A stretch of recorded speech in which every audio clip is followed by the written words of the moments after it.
Hi, I'm Jeff Gonzales, president of Trident Concepts. I'm here with FTA to talk to you about curriculum. As a new instructor getting into this business, it's exciting and you want to conquer the world, which I think is great. A well-organized class, shooting class, or any class for that matter, what the general public sees is it's just the tip of the iceberg as far as curriculum development is concerned.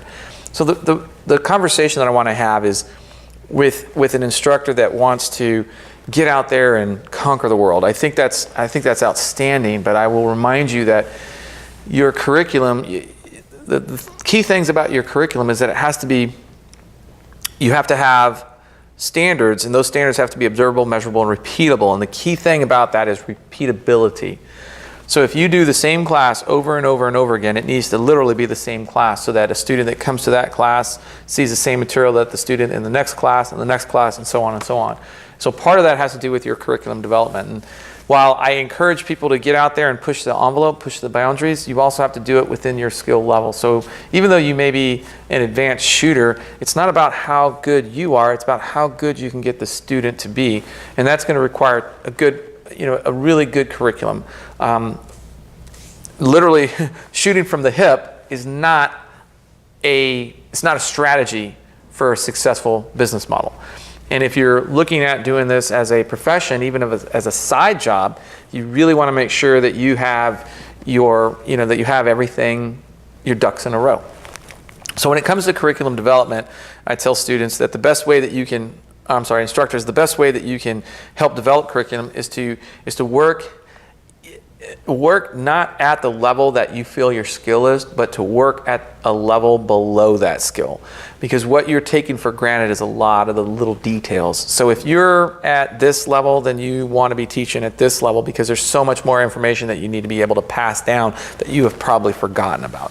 So if you can get into that mindset of not necessarily teaching to your skill level, but teaching maybe a little bit below that, it's going to benefit that student. That student is going to get a lot more value from that. And then as you do this more, your curriculum expands. And as your curriculum expands, now you're teaching new subjects. Now you're adding more subjects to the matter. The whole aspect of actually how to develop curriculum is a whole other can of worms that we can certainly talk about at a later point in time. But for now, I want to take that positive energy, that enthusiasm, that motivation that you have, and I want to direct it in a manner that's going to be successful for you. Again, if you're looking at doing this as a long-term scenario, the key thing, that key component is that repeatability.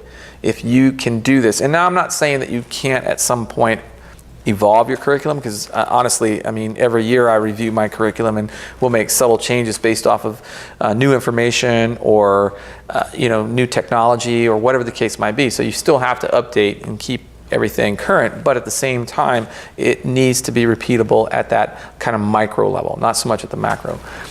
And if it is, you're going to find yourself with a very good product that as word gains in popularity, as you start to gain more popularity about your curriculum, people are going to recognize and appreciate that repeatability. So I'm Jeff Gonzales with Trident Concepts. I'm here with the FTA talking about curriculum.